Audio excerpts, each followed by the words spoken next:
नमस्कार। राज्य शिक्षा शोध एवं प्रशिक्षण परिषद बिहार पटना में आपका स्वागत है। आज मैं कक्षा 7 के अध्याय 3 से संबंधित शिक्षा एवं स्वास्थ्य के क्षेत्र में सरकार की भूमिका, इससे संबंधित आप लोगों से बातचीत एवं चर्चा करने के लिए आई हूँ। इससे पूर्व अगर आप अवगत होंगे तो इसके पिछले अध्याय में आपने राज्य सरकार के कार्यों के बारे में पढ़ा था। अब उसी को आगे बढ़ते हुए हम राज्य सरकार किस प्रकार से अपनी भूमिका का निर्वहन कर रहे हैं, किस प्रकार से शिक्षा और स्वास्थ्य की ओर ध्यान दे रहे हैं और क्या क्या जो चुनौतियों का सामना करते हुए उसका समाधान किया जा रहा है, इस पे हम लोग आपसे आज चर्चा करेंगे। तो हमारा पहला जो स्लाइड है, पूर्व के अध्याय में हमने राज्य सरकार के बारे में पढ़ा है कि राज्य सरकार कैसे कार्य करती है। शिक्षा, सड़क, बिजली, कानून व्यवस्था, आपदा के समय राहत जैसी मूलभूत सुविधाएं प्राप्त करना लोगों का लोकतांत्रिक अधिकार है। इसलिए लोगों की अपेक्षा होती है कि उनके द्वारा चुनी हुई सरकार ही इसे पूरा करे। इस अध्याय में हम लोग शिक्षा और स्वास्थ्य संबंधी सरकार की भूमिका को समझेंगे और देखेंगे कि यह सरकार के काम से किस प्रकार जुड़ी है। शिक्षा हमारे जीवन के विकास के लिए बहुत ही ज़रूरी है, अर्थात वह दुनिया को समझने का मौका देती है। शिक्षा व्यक्ति को आत्मविश्वास देती है और व्यक्ति व समाज को बेहतर बनाने की कोशिश करता है। आगे भी हम इसके पे और चर्चा करना चाहेंगे। आगे के स्लाइड्स पे चलेंगे। शिक्षा इस बात के लिए सक्षम बनाती है कि हम अपनी रुचि के अनुसार काम ढूंढ पाएं। समाज के लोग किसी समस्या पर मिलजुल कर बातचीत कर सके और उसका समाधान निकाल सके। इसके अलावा एक शिक्षित व्यक्ति अदालत में अपना बचाव करने, बैंक से ऋण लेने, वैज्ञानिक ढंग से खेती करने, सरकार की विभिन्न योजनाओं की जानकारी लेने इत्यादि में समर्थ होता है। राजनीतिक गतिविधियों में भाग लेने एवं आधुनिक समाज के निर्माण में सफलतापूर्वक भागीदारी करने में सक्षम महसूस करते हैं। तो हम यहाँ पे देख रहे हैं कि शिक्षा कितना हमारे लिए अनिवार्य है। आप विद्यालय जाते हैं, विद्यालय में जो भी शिक्षक आपको सिखाते हैं उसका उपयोग आप अपने दैनिक जीवन में करते हैं। तो शिक्षा के महत्व को आप समझ रहे हैं। कहीं ना कहीं शिक्षा आपके पूरे जीवन से जुड़ी हुई है और आपके विकास में ये सहायता प्रदान करती है। आगे हम लोग बातचीत करेंगे कि बिहार में जो हमारे यहाँ शिक्षा की स्थिति है उस पर बात करना चाहूँगी, क्योंकि आप सभी बच्चे जानते हैं कि पहले जो शिक्षा की व्यवस्था थी तो बच्चे विद्यालय तक नहीं पहुंच पाते थे। बहुत से बच्चे श्रम करने में रहते थे। बहुत से माता पिता अपने बच्चों से श्रम करवाते थे और घर के आवश्यकताओं की पूर्ति के लिए उन्हें श्रम कार्य करने पड़ते थे। लेकिन बिहार में 2010 के बाद जब शिक्षा का अधिकार आया तो बच्चों को विद्यालय से जोड़ा गया। हर बच्चे को ये अधिकार दिया गया कि वो शिक्षा प्राप्त करे। इसी में मैं एक स्लाइड आपके सामने ला रही हूँ। यहाँ पे हम बिहार में शिक्षा की स्थिति एक बार देखेंगे कि स्वतंत्रता प्राप्ति के साथ ही सरकार के लिए हमारे संविधान ने एक लक्ष्य निर्धारित किया था। 10 वर्षों के अंदर 14 वर्ष की आयु तक के सभी बच्चों को शिक्षा उपलब्ध कराएंगे। इस लक्ष्य की तो प्राप्ति नहीं हो सकी। आज 75 वर्षों बाद भी सभी लोगों तक शिक्षा नहीं पहुंच पाई है। ये हमारे लिए बहुत ही चिंता का विषय है। आइए हम अपने राज्य के उदाहरण एक स्थिति को देखकर समझते हैं। एक दृष्टि हम नीचे की तालिका पे डालेंगे जो कि बिहार की साक्षरता दर। साक्षरता दर से तात्पर्य यह है कि कितने प्रतिशत लोग पढ़े लिखे हैं, कितने प्रतिशत लोग हैं जो शब्दों को पहचानते हैं, वाक्यों को पढ़ सकते हैं। ये हमारी साक्षरता दर को प्रदर्शित करता है। तो हम तालिका में देखेंगे कि जो बिहार का साक्षरता दर प्रतिशत है वो इस प्रकार से है। बिहार में जो शिक्षा की स्थिति है, यानी वैसे लोगों की संख्या जो कम से कम अपना नाम लिख पाते हैं या कुछ सरल वाक्यों को पढ़कर समझ सकते हैं। तो हम यहाँ पर साक्षरता दर की बात कर रहे हैं। तो साक्षरता दर में हम वैसे लोगों की संख्या रखते हैं जो कि कम से कम अपना नाम लिख सके या फिर कुछ सरल वाक्यों को पढ़ सके। आप अपने आसपास भी ऐसे लोगों को देखते होंगे जो कि अपना नाम लिख पाते हैं या फिर कुछ पढ़ पाते हैं, तो वो लोग भी साक्षर हैं। बिहार की जो साक्षरता दर भारत की जनगणना 2011 के अनुसार अगर हम स्थिति देखें तो कुल साक्षरता दर की प्रतिशतता में 61.80% साक्षरता दर देखी जा रही है, जिसमें कि पुरुषों की जो साक्षरता दर है प्रतिशत में वो 71.20% दिखाई जा रही है। जबकि एक और हम महिलाओं की भी साक्षरता दर की बात करते हैं तो यहाँ प्रतिशतता 51.50% दिखाई जा रही है। वहीं हम आगे की ओर जब बढ़ते हैं तो अनुसूचित जाति साक्षरता दर की प्रतिशतता में 48.65% साक्षरता दर देखी जा रही है और अनुसूचित जनजाति साक्षरता दर प्रतिशत के रूप में 51.8% देखी जा सकती है। तो ये साक्षरता दर ये दर्शा रहा है कि पुरुषों की साक्षरता, महिलाओं की साक्षरता, अनुसूचित जातियों की साक्षरता और अनुसूचित जनजाति की साक्षरता 2011 में कितनी थी। उसी के आधार पे हमें जो ये साक्षरता दर है इसे बढ़ाना है।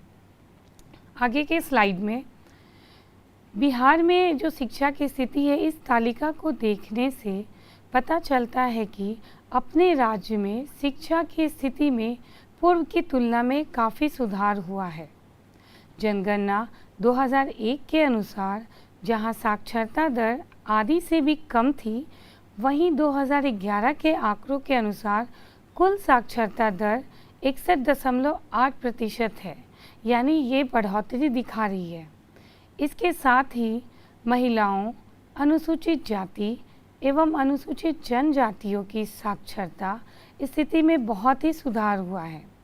2001 के आंकड़े में जहां 28% से लेकर के 33% ही साक्षर थे, वहीं 2011 के आंकड़ों में इनकी साक्षरता बढ़कर 48% से 52% के बीच हो गई। यानी कि यहाँ पर हम देख सकते हैं कि 2001 से लेकर के 2011 के बीच हमारे बिहार में शिक्षा की स्थिति सुधरी है, जो कि बढ़ोतरी को दर्शा रही है। हाल के वर्षों में सरकार ने बहुत सारे प्रयास किए हैं जिससे कि हमारे बिहार की शिक्षा में साक्षरता दर में वृद्धि देखने को मिली है। फिर भी 100% तो लक्ष्यों की प्राप्ति नहीं हो पाई है, क्योंकि आज भी बहुत बच्चे ऐसे हैं जो स्कूल नहीं जा रहे हैं, नहीं पढ़ पा रहे हैं। हम एक सर्वे करते हैं जिसमें कि ये सर्वे के अनुसार ये पता चला कि बहुत से बच्चे हैं जो विद्यालय जाना ही नहीं चाहते हैं, विद्यालय नहीं जा पा रहे हैं। तो यहाँ पे हम ये देखने का प्रयास करेंगे कि सरकार ने ऐसे बच्चों के लिए क्या क्या किया है। यहाँ हम एक नज़र शिक्षा के बाल अधिकार पे देते हैं कि शिक्षा का जो अधिकार है, जो बच्चे विद्यालय नहीं पहुँच पा रहे हैं, बच्चे विद्यालय नहीं जाना चाह रहे, बच्चे विद्यालय जाना चाहते हैं लेकिन माता पिता उन्हें नहीं भेज रहे हैं, तो इसके तहत हमारे भारत सरकार ने RTE यानी राइट टू एजुकेशन शिक्षा का अधिकार बनाया, जो कि 2009 में बनकर तैयार हुआ था, लेकिन इसको 1 अप्रैल 2010 में पूरे देश में लागू किया गया। यह शिक्षा का अधिकार 6 वर्ष से 14 वर्ष के आयु के सभी बच्चों को अनिवार्य एवं निःशुल्क शिक्षा प्रदान करता है। किसी भी बच्चे को कक्षा में नहीं रोका जाएगा, ना ही निष्कासित किया जाएगा। सभी बच्चों को स्कूल जाना अनिवार्य है। जिन बच्चों ने स्कूल छोड़ दिया है उन्हें मदद कर पुनः नामांकित किया जाएगा। जैसे हमने अभी पूर्व में बात की कि हमने सर्वे किया, तो बिहार में सर्वे के आधार पे ये आंकड़े निकाले गए कि कितने प्रतिशत बच्चे विद्यालय नहीं जा रहे हैं, उनके विद्यालय नहीं जाने के पीछे का कारण क्या है। तो उन्हें विद्यालय की मुख्य धारा से जोड़ने के लिए शिक्षा के अधिकार के अंतर्गत जितने भी 6 से 14 वर्ष के बच्चे हैं उन्हें चिन्हित करके विद्यालय से जोड़ा जाने का कार्य किया गया है। शिक्षा के क्षेत्र में सरकार द्वारा किए जा रहे कार्य, जैसा कि हमने अभी बात किया कि हम बिहार में जो भी शिक्षा की व्यवस्था चल रही है वो आरटीई के अंतर्गत भी रखा गया है कि जितने बच्चे हैं जो चिन्हित किए जा रहे हैं, जो वंचित वर्ग से आते हैं, उन बच्चों को विद्यालय के मुख्य धारा से जोड़ा जाए।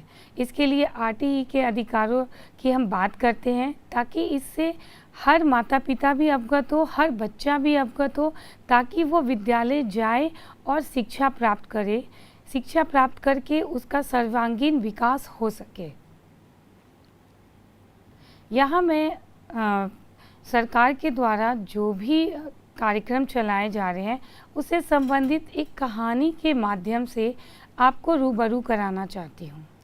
यहाँ पे कुछ पात्र हैं हमारे सामने जिनके नाम हैं अनुप्रिया, अंतरा, शालिनी और सबाना। ये भी आपकी ही तरह मध्य विद्यालय नगदहा में 8वीं वर्ग की छात्राएं हैं। यह विद्यालय इनके घर के काफ़ी नज़दीक है, इस कारण विद्यालय आने जाने में उन्हें कोई असुविधा नहीं होती है। पर एक बात उनके मन को हमेशा कचोटती है कि शायद वे आगे की पढ़ाई नहीं कर पाएंगे, क्योंकि उच्च विद्यालय की दूरी गांव से लगभग 5 किलोमीटर है। विद्यालय कक्षा 8 के बाद पढ़ाई नहीं कर पाएंगी क्योंकि उन्हें विद्यालय आने जाने में काफ़ी कठिनाइयों का सामना करना पड़ता है। उनके माता पिता भी उनकी सुरक्षा को लेकर चिंतित रहते हैं। एक दिन अखबार के माध्यम से पता चला कि कक्षा 9 में पढ़ने वाली सभी लड़कियों को सरकार द्वारा साइकिल दी जाएगी। उनकी तो किसी का ठिकाना ही ना रहा। अब इस गांव की सभी लड़कियां आगे पढ़ाई कर सकती है। आप भी 7वीं कक्षा के आप लोग छात्र छात्राएं हैं, आप भी 8वीं कक्षा के ऊपर जब पढ़ाई आगे करना चाहेंगे तो सरकार द्वारा जो भी योजनाएं हैं उनका लाभ लें, ताकि आप अपने आगे की पढ़ाई उच्च शिक्षा को प्राप्त कर सके। यहाँ ये कहानी ये बताना चाह रहा है कि जब बच्चे 8वीं कक्षा में उत्तीर्ण हुए तो उसके बाद माता पिता ने अपनी अपनी लड़कियों का नामांकन उच्च विद्यालय में करवा दिया।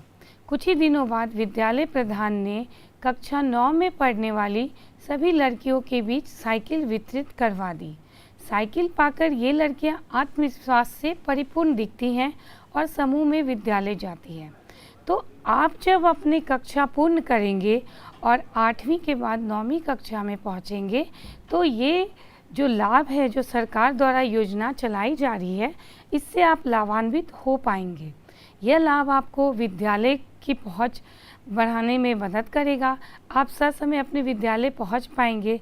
तो साइकिल योजना जो है वो 9वीं कक्षा की छात्राओं के लिए है, जो कि सुदूर में पढ़ने वाले बच्चों को बहुत ही सुगमता प्रदान करता है, ताकि बच्चे अगर विद्यालय दूर है उनके निवास स्थान से तो वहां तक अपनी पहुंच बना सके और उच्च शिक्षा प्राप्त कर सके। एक और कहानी मैं आपसे रूबरू करना चाहूँगी कि सुमित जो सरकारी विद्यालय में कक्षा 5 का छात्र है, ये भी आपके ही तरह एक छात्र है जो कि हमेशा खुश दिखता था, पर इन दिनों बहुत चिंतित रहता था। उसकी चिंता का मुख्य कारण किताबों का समय पर नहीं मिलना है। बाज़ार में भी उसकी पुस्तक नहीं बिकती, इसलिए चाहकर भी वो अपनी पुस्तक बाज़ार से खरीद नहीं पाया। सरकार की यह योजना कि कक्षा 1 से 8 तक के सरकारी विद्यालयों में पढ़ने वाले सभी बच्चों को निःशुल्क पुस्तकें दी जाएंगी, ताकि सभी वर्गों के बच्चे विद्यालय आ पाएँ और जो भी पुस्तकें हैं उससे समुचित ज्ञान प्राप्त कर पाए। 5वीं कक्षा में आए सुमित को 3 माह हो गए। अब तक उसे यह चिंता भी सता रही है कि अर्धवार्षिक परीक्षा में वो क्या लिखेगा। प्रधानाध्यापक से कहने पे वह स्थिति की जानकारी लेता है एवं 1 माह में पुस्तकें विद्यालय में पहुंच जाएगी, ऐसा आश्वासन उसको दिया जाता है। तो यहाँ ये इस कहानी के माध्यम से मैं ये बताना चाह रही हूँ आप लोगों को कि आप सभी को, जितने भी 6 से 14 वर्ष के आयु के बच्चे हैं जो वर्ग कक्षा 1 से 8 वर्ग तक पढ़ाई कर रहे हैं, उनको निःशुल्क पुस्तकें वितरित करने का भी प्रावधान सरकार ने रखा है। तो अब सभी सरकारी विद्यालयों में बच्चों को निःशुल्क पुस्तकें प्राप्त होंगी, जिसके अंतर्गत वे अपने जो भी विषय हैं उसको अच्छे से पढ़ पाएंगे, ज्ञान अर्जित कर पाएंगे और विषयों को समझ पाएंगे। इसमें उन्हें सुगमता मिलेगी। अब हम बात करते हैं स्वास्थ्य की। जिस प्रकार शिक्षा हमारे विकास यानी बच्चों के विकास के लिए बहुत ही महत्वपूर्ण है, उसी प्रकार स्वास्थ्य भी बहुत महत्वपूर्ण है, क्योंकि स्वस्थ शरीर में ही स्वस्थ मस्तिष्क विकास करता है और अगर आपका जो मस्तिष्क है वो स्वस्थ नहीं होगा तो आप सही शिक्षा प्राप्त नहीं कर पाएंगे। आपको शिक्षा लेने में निरस्ता महसूस होगी, आपको पढ़ने में अच्छा नहीं लगेगा, आपको उबाऊ लगेगा, आप विद्यालय जाना नहीं पसंद करेंगे। तो कहीं ना कहीं स्वास्थ्य जो है वो शिक्षा से संबंधित है, दोनों एक दूसरे के पूरक हैं। नेक्स्ट, स्वास्थ्य जो है, स्वास्थ्य के लिए सरकार ने बहुत सारे प्रावधान किए हैं। जिस तरह शिक्षा के क्षेत्र में सरकार की जिम्मेदारी है, उसी तरह स्वास्थ्य के क्षेत्र में भी सरकार की जिम्मेदारी है। इसमें कोई संदेह नहीं कि देश में लोगों के स्वास्थ्य की दशा अच्छी नहीं है। पीने के लिए स्वच्छ पानी की कमी, संतुलित आहार की कमी, दवाइयों की कमी, अस्पताल में अपर्याप्त बिस्तर, डॉक्टर की कमी आदि अनेक समस्याएं हैं। हम अपने आसपास इन समस्याओं को देख सकते हैं। आप भी इन समस्याओं को देख रहे हैं, इनसे जूझ रहे हैं। हमारे देश के संविधान के अनुसार सबको स्वास्थ्य सेवाएं प्रदान करना सरकार का प्राथमिक कर्तव्य है।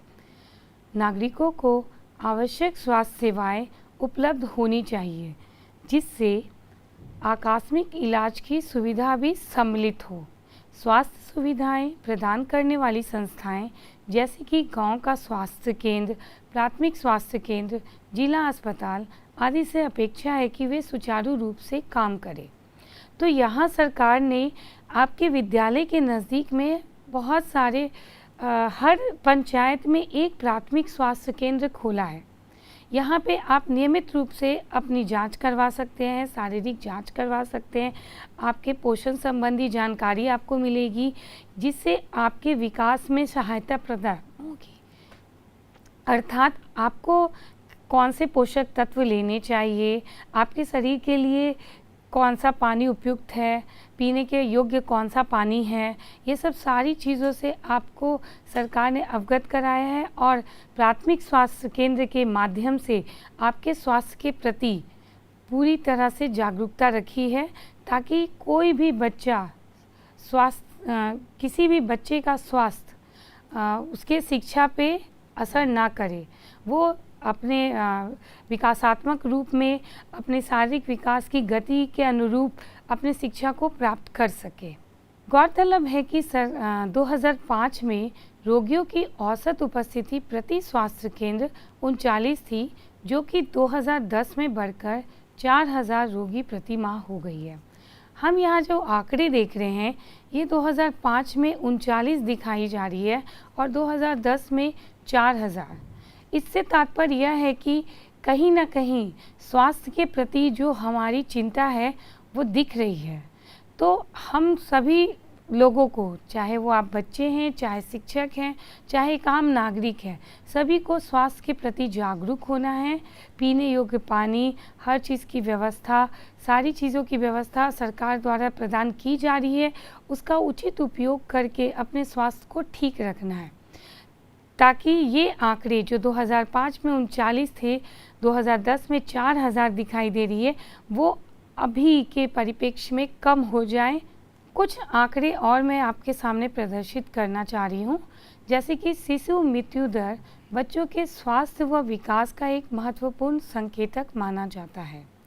सैंपल रजिस्ट्रेशन सिस्टम सांख्यिकी रिपोर्ट 2020 के अनुसार हमारे देश में प्रत्येक 1000 पैदा होने वाले बच्चों में से 28 बच्चों की मृत्यु 1 साल के अंदर हो जाती है। यहाँ हम एक रिपोर्ट देख रहे हैं जिससे ये पता चल रहा है कि शिशु मृत्यु दर जो है वो बच्चों के स्वास्थ्य व विकास का एक संकेतक माना जा रहा है। यानी कि जितनी मृत्यु दर है उससे ये पता चल रहा है कि बच्चों का स्वास्थ्य कितना खराब है, उनका विकास नहीं हो पा रहा है। यानी 1000 बच्चों में 28 बच्चे 1 साल के अंदर ही मृत्यु को प्राप्त हो जा रहे हैं। तो पूर्व की तुलना में शिशु मृत्यु दर में लेकिन कमी आई है, क्योंकि हमारी सरकार ने बहुत से ऐसे पहल किए हैं जो हमारे सुधरते स्वास्थ्य सुविधाओं की ओर इंगित करते हैं। परंतु अभी भी जो हम सतत विकास से शिशु मृत्यु दर के लक्ष्य के काफ़ी पीछे हैं, जिसके अंतर्गत 2030 तक हमें शिशु मृत्यु दर को कम करते हुए 12 प्रति 1000 जन्मे बच्चों तक लाना है। यानी 1000 बच्चों में जो 28 मृत्यु दर थी उसे घटाकर 12 हो जाना चाहिए या फिर उससे कम होना चाहिए। मृत्यु दर की संख्या बढ़नी नहीं चाहिए। तो सरकार बहुत सारे जो भी प्रावधान कर रहे हैं, उपाय कर रहे हैं, जिससे कि बच्चों का स्वास्थ्य अच्छा रहे और ये जो मृत्यु दर है उसकी संख्या में कमी आए। हमारे देश में औरतों को भी सबसे ज़्यादा बच्चे को जन्म देने में खतरा हो जाता है। ये जो हम रिपोर्ट अभी इससे पहले बता रहे थे, उसी रिपोर्ट में ये भी कहा गया है कि 2018-20 के आंकड़े के अनुसार प्रत्येक 1 लाख औरतों में से 100 औरतों में से 97 औरतों के बच्चों को जन्म देते समय मृत्यु हो जाती है। ये आंकड़े बताते हैं कि भारत ने नेशनल हेल्थ पॉलिसी के 100 प्रति लाख से कम की मातृ मृत्यु दर के लक्ष्य को प्राप्त किया है। इसके साथ ही हम सतत विकास के मातृ मृत्यु दर के 70 प्रति लाख से कम के लक्ष्य को प्राप्त करने के सही मार्ग पे हैं। तो हम देख रहे हैं यहाँ आंकड़ों के अनुसार कि पहले हमने शिशु मृत्यु दर की बात की, तो शिशु मृत्यु दर में हमने देखा कि स्वास्थ्य और सही पोषण नहीं मिलने के कारण 1 साल के अंदर बच्चों की जो मृत्यु दर थी वो बढ़ गई थी। तो सरकार के प्रयासों, योजनाओं का लाभ प्राप्त करने के बाद ये मृत्यु दर में कहीं ना कहीं अब कमी आ रही है। उसी प्रकार हम जब महिलाओं की बात करते हैं तो महिलाओं को भी जब बच्चे को जन्म देती है तो उसकी भी मृत्यु दर में बहुत बढ़ोतरी देखी गई है कि लाख में हम 97 की बात करें, यानी 97 की संख्या की बात करें, तो उस संख्या को भी सरकार कम करने का प्रयास कर रही है और अंततः उसे कम कर पाएगी, ये निश्चित है। आज जो हम समानता के आधार पर किसी समाज को बड़ा करने के लिए शिक्षा और स्वास्थ्य दोनों ही को महत्वपूर्ण मानते हैं। हमारा लक्ष्य ऐसा होना चाहिए कि इसकी व्यवस्था बेहतर बने और समान रूप से सभी को उपलब्ध हो। इसके लिए योजनाएं बनाने और उन्हें व्यवस्थित रूप से लागू कराने में सरकार और समाज दोनों की साझी पहल आवश्यक है। सरकार द्वारा किए जा रहे जितने भी प्रयास हैं उनका लाभ उठाना है। हर बच्चे को अपने स्वास्थ्य के प्रति जागरूक रहना है और खुद स्वयं जागरूक होने के साथ साथ माता पिता को भी जागरूक रहना है, ताकि बच्चों को सही पोषण प्राप्त हो सके और सही शिक्षा प्राप्त हो सके। तो सरकार ने अपनी पहल की है कि शिक्षा और स्वास्थ्य के क्षेत्र में उन्होंने अनेक योजनाएं निर्धारित की है, जिसको प्राप्त करने का लक्ष्य 2030 तक है। 2030 तक सरकार द्वारा जितनी भी योजनाएं हैं उससे हर एक बच्चा लाभान्वित हो पाएगा और हर एक बच्चे का विकास समुचित रूप से हो पाएगा। हम यहाँ पे अगर पूर्ण रूप से देखें, शिक्षा और स्वास्थ्य की बात हम लोग यहाँ पे आज चर्चा कर रहे हैं। तो आप शिक्षा के प्रति कितने जागरूक हैं, आप कितना पढ़ना चाह रहे हैं, आप विद्यालय आना चाहते हैं, नहीं आना चाहते हैं, ये सारी चीज़ें कहीं ना कहीं आपके स्वास्थ्य पर भी निर्भर करती है। आप अगर सही रूप से पोषण नहीं लेंगे तो इसका असर आपके शिक्षा पे पड़ेगा। आपको थकान महसूस होगी, आप मानसिक रूप से अपने आप को सबल महसूस करेंगे, आपको लगेगा कि मैं बहुत निद्रा महसूस कर रहा हूँ। शिक्षक अगर वर्ग कक्ष में आपको पढ़ा रहे हैं तो आपका ध्यान भटकेगा। तो अपने स्वास्थ्य के प्रति आप जागरूक रहें, क्योंकि ये आपके विकास के लिए बहुत ही सहायता प्रदान करता है। एक स्वस्थ शरीर एक स्वस्थ मस्तिष्क का निर्माण करता है। उसी प्रकार से आपको भी अपने स्वस्थ शरीर पे ध्यान देना है, ताकि एक स्वस्थ मस्तिष्क का निर्माण हो और आप अपनी सही शिक्षा प्राप्त कर सके, सही ज्ञान प्राप्त कर सके और उस ज्ञान को प्राप्त करके आप आगे की ओर अग्रसर हो पाएँ। धन्यवाद।